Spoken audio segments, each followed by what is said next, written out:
के वनवास जाने की शुरुआत जुए के खेल से होती। जब दुर्योधन मामा शकुनी के कहने से पांडवों जुए के खेल के लिए चुनौती देता है, चुनौती विदुर जी के हाथों राजा धृतराष्ट्र ने भिजवाई। विदुर जी ये बात भीष्म पितामह को बताई। उन्होंने कहा कि तुम्हें मना कर देना चाहिए था। विदुर जी ने कहा कि मैं महाराज की आज्ञा का उल्लंघन नहीं कर सकता। अंत में विदुर जी इंद्रप्रस्थ पहुंचे। वहां पर विदुर जी का खूब स्वागत हुआ। विदुर ने पांडवों को बताया कि उनका भाई दुर्योधन उनके साथ चौसर जुआ खेलना चाहता है। पांडवों ने इस निमंत्रण को स्वीकार कर लिया। सभी पांडव द्रौपदी के साथ इंद्रप्रस्थ से हस्तिनापुर आए हैं। हस्तिनापुर आने के बाद सभी पांडव और द्रौपदी भीष्म पितामह, गुरु द्रोणाचार्य, राजा धृतराष्ट्र आदि से मिले। अगले दिन सभी दरबार में मिले जहां जुए का खेल खेला जाना था।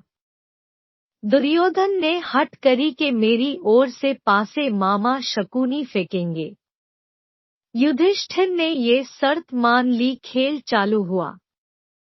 एक एक करके मामा शकुनी ने युधिष्ठिर का सारा धन दौलत, रथ, सैनिक, हाथी घोड़े और यहाँ तक कि पांचों पांडव भी दुर्योधन के अधीन कर दिए।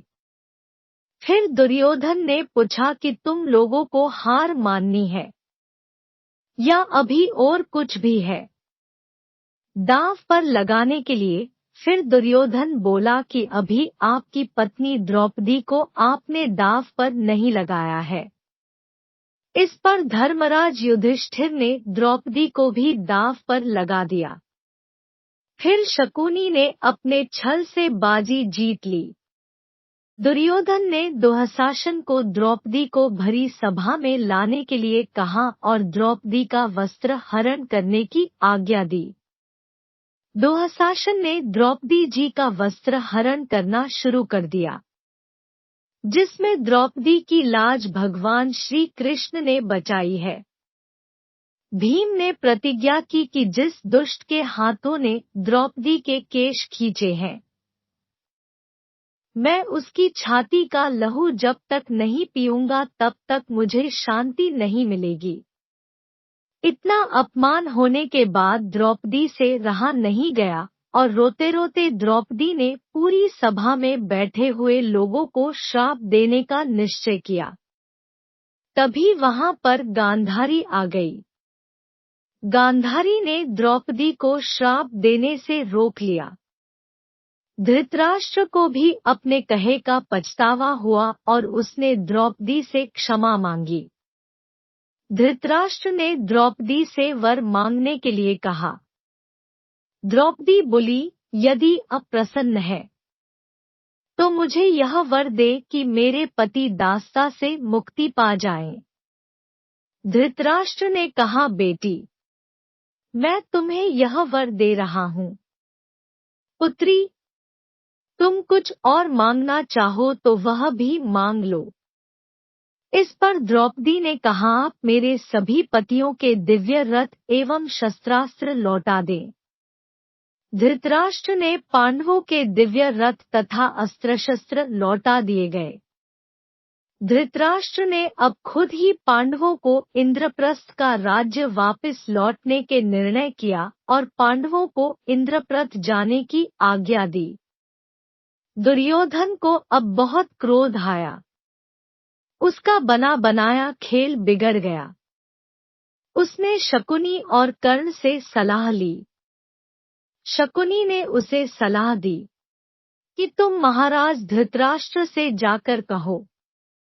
उनके पास दो विकल्प हैं, या तो कौरव हस्तिनापुर अब पांडवों इंद्रप्रस्थ पर आक्रमण करे या फिर एक बार फिर से द्यूत का खेल खेला जाए, जिसमें हारने वाले को 12-12 वर्ष का वनवास व 1-1 वर्ष का अज्ञातवास भुगतना पड़ेगा। दुर्योधन भीष्म के साथ धृतराष्ट्र के पास गए और अपनी इच्छा धृतराष्ट्र के सामने रखी। वहीं पर गांधारी भी थी। भीष्म ने सलाह दी कि पहले विकल्प युद्ध को चुना जाए, क्योंकि क्षत्रिय युद्ध में ही हार जीत स्वीकार करते हैं, द्यूत में नहीं। लेकिन धृतराष्ट्र ने एक नहीं सुनी। उसने द्यूत को उचित समझा। गांधारी ने दुर्योधन को यहाँ पर तीसरा विकल्प भी पूछा। दुर्योधन ने तीसरे विकल्प के रूप में कहा कि मैं खुद आत्महत्या कर लूं। यह तीसरा विकल्प है। आप इस विकल्प के लिए मुझे आज्ञा नहीं देंगे, इसलिए मैंने आपके सामने ये तीसरा विकल्प नहीं रखा।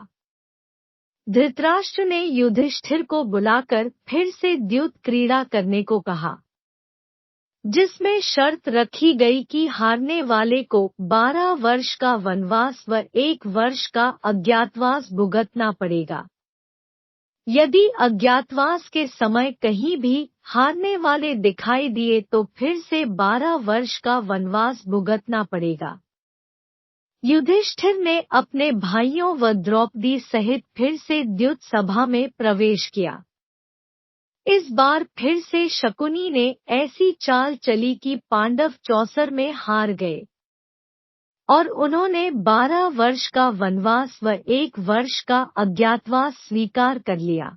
दोस्तों, यह कहानी आपको कैसी लगी कमेंट बॉक्स में जरूर बताइएगा। वीडियो अच्छा लगा हो तो वीडियो को लाइक और शेयर करें। चैनल पर नए हैं तो चैनल को सब्सक्राइब करें, बेल आइकन को जरूर दबा दें ताकि अगली वीडियो का नोटिफिकेशन आपको मिलता रहे। वीडियो को पूरा देखने के लिए आपका धन्यवाद।